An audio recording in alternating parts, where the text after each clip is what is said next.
Tudo começou quando a gente decidiu vencer os nossos medos. Afinal de contas, lá pelo século XV, muitos europeus tinham medo do Oceano Atlântico. A gente achava o Oceano Atlântico um verdadeiro mar tenebroso. Muita gente acreditava que tinha serpentes marinhas, monstros gigantes que poderiam atacar as embarcações. Era um grande mistério pra gente. Mas ali no século XV, nós finalmente decidimos que navegar era preciso. E decidimos então mudar essa história. Sim, afinal de contas, algumas coisas estavam nos empurrando para o mar. A gente precisava de novos mercados consumidores. A gente precisava de metais preciosos para a cunhagem de moedas. A gente precisava encontrar um novo caminho para as Índias, porque afinal de contas, lá estava acontecendo algo muito importante. Um comércio extremamente lucrativo de especiarias. E você sabe o que eram as especiarias? As especiarias eram produtos altamente valorizados. As especiarias eram utilizadas naquela época para temperar a carne e conservar melhor, já que nós não tínhamos as geladeiras que vocês têm hoje, não é verdade? Além disso, a gente usava as especiarias também com propriedades medicinais. E algumas dessas especiarias eram artigos de luxo que as pessoas queriam ter. Uma porcelana chinesa, um tapete persa. Então, eram altamente valorizados esses produtos e nós queríamos ter acesso a esses produtos diretamente na fonte. O grande problema é que essas especiarias, elas eram comercializadas a partir daqui, da Índia. E aqui, o que acontecia? Os indianos comercializavam essas especiarias com os árabes. Os árabes, por sua vez, comercializavam essas especiarias com os comerciantes do Mar Mediterrâneo. Ainda não havia Itália naquela época, mas nós tínhamos ali os comerciantes do Mar Mediterrâneo que, às vezes, a gente chama de italianos, entre aspas. E de lá, essas especiarias eram comercializadas com o restante da Europa, então até chegar em Portugal, no meu país, a gente não tinha a margem de lucro que a gente gostaria. Para a gente acessar essas especiarias e ter lucro realmente, a gente precisava ir direto na fonte. E a fonte era aquele lugar fantástico, as Índias. Mas como chegar até as Índias? Utilizando o mesmo caminho que os comerciantes árabes e italianos faziam. Não dava. Aquele caminho estava monopolizado.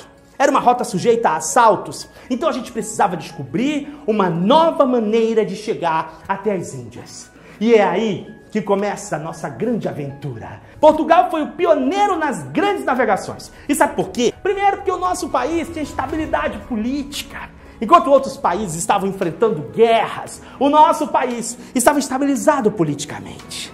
Além disso, o nosso país tem uma localização geográfica estratégica. O nosso país tinha um investimento em estudos náuticos, tinha uma burguesia disposta a investir, uma série de fatores que contribuíram para que nós fôssemos os primeiros nas Big Navigations. E a gente começou então a contornar a costa da África. Sim, a gente vai contornando a costa da África e a gente vai enviando expedições. E essa rota a gente chama de périplo africano, quando a gente começa a mandar expedições pela costa da África para poder conseguir chegar até as Índias. E a gente chegou logo? De jeito nenhum.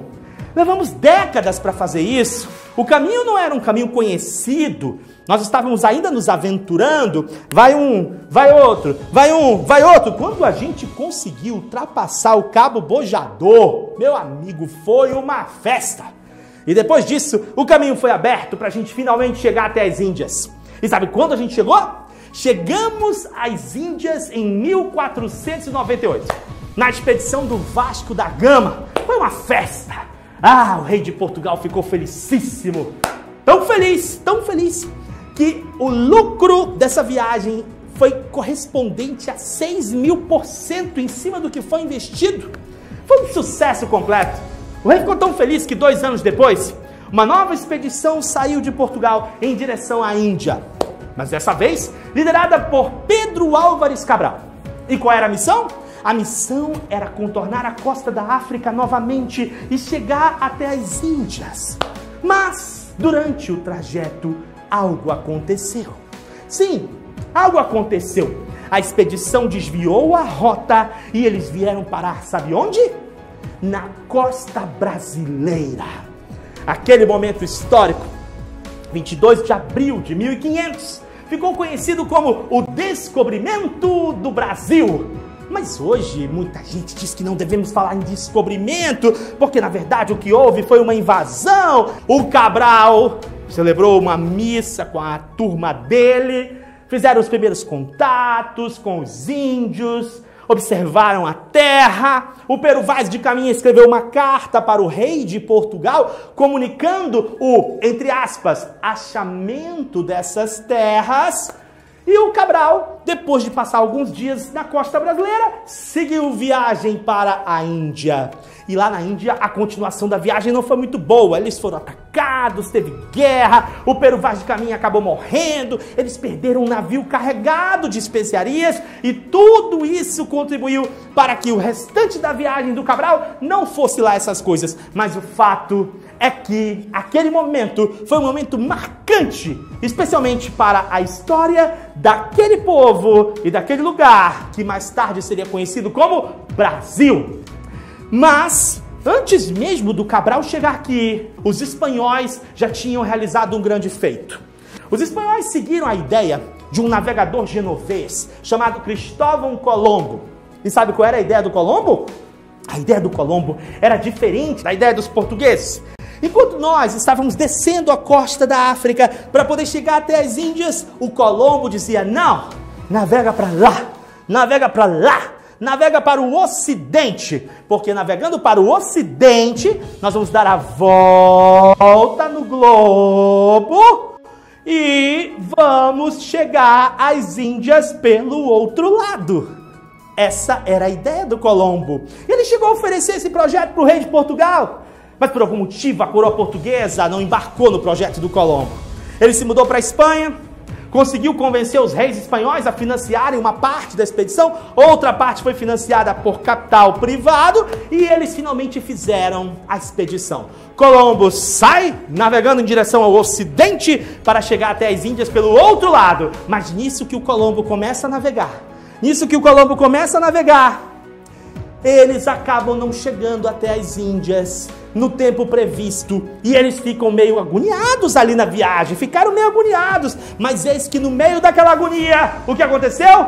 Alguém gritou: terra à vista! E assim, a expedição do Colombo avista a terra e eles acham que estão nas Índias. E inclusive até começam a chamar os habitantes de índios, mas na verdade, eles não estavam na Índia. Vocês sabem onde eles estavam? Eles estavam na América Central. Eles não tinham chegado até a Índia, eles não tinham dado a volta toda, eles tinham parado aqui, na América Central. E ali, eles ficaram um tanto equivocados, achando que tinham chegado até as Índias, e esse equívoco só vai ser desfeito depois. Inclusive com a ajuda do Américo Vespúcio, não por acaso esse grande continente vai ser chamado de América. 1492, a chegada dos espanhóis na América. 1500, a chegada de Cabral ao Brasil. Nesses 8 anos que separam a chegada dos espanhóis na América Central e a chegada dos portugueses ao Brasil, começou uma verdadeira corrida entre os países europeus que estavam realizando as grandes navegações. E no meio dessa corrida, começou uma disputa a respeito dessas terras que estavam sendo descobertas, para saber quem deveria ter a posse dessas terras. E diante dessa disputa, especialmente a disputa entre Portugal e Espanha, nós tivemos a mediação de um papa espanhol. Portugal e Espanha assinam um primeiro acordo, Bula Intercoetera. Eles decidem passar uma linha imaginária a 100 léguas das ilhas de Cabo Verde. E eles decidem o que estivesse a leste dessa linha seria de Portugal. E o que estivesse a oeste dessa linha seria da Espanha. Isso em 1493. Essa primeira linha que eles passaram, a 100 léguas das ilhas de Cabo Verde, ia deixar só água para Portugal. O que os portugueses fizeram? exigiram a revisão disso. E na revisão disso, eles acabaram assinando um outro tratado um ano depois, 1494. E esse tratado vai ficar conhecido como o Tratado de Tordesilhas. Neste segundo acordo, eles também vão passar uma linha imaginária, mas eles não vão mais fazer uma linha imaginária a 100 léguas das ilhas de Cabo Verde. Agora, eles vão fazer uma linha imaginária a 370 léguas das ilhas de Cabo Verde. Eles passaram uma linha imaginária no mapa da época e decidiram o que estivesse a leste seria de Portugal, o que estivesse a oeste seria da Espanha, e essa linha imaginária acaba cortando o território daquele que futuramente será chamado de Brasil.